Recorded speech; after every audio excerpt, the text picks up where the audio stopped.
selon vous, que pourra-t-il ressortir d'une telle rencontre à Washington ? Alors, il y a les apparences et il y a la réalité. Les apparences, pour Emmanuel Macron, sont très favorables.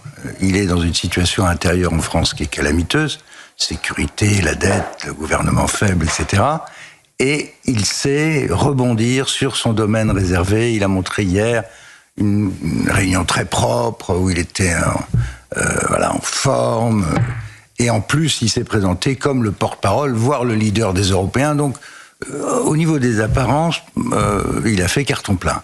Emmanuel Macron, alors on sait qu'en France c'est difficile pour lui, mais si on regarde au-delà de nos frontières, vous dites le monde nous l'envie. Après, il y a la réalité. Et la réalité est beaucoup plus complexe parce qu'il n'a fait qu'acquiescer à ce que les Américains sont en train d'imposer. Les méchants diront que c'est de la génuflexion. En fait, il ne fait que ratifier ce que Trump a décidé. C'est le scénario qu'Emmanuel Macron voulait à tout prix éviter. Donald Trump annonce l'instauration d'une taxe de 25% sur tous les produits européens importés. On écoute tout de suite le président américain.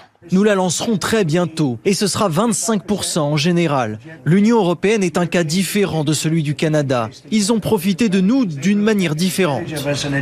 Donc, on acquiesce. Et effectivement, les dirigeants étrangers, ou en tout cas la presse étrangère, recommencent à nous l'envier. Je n'exagère pas.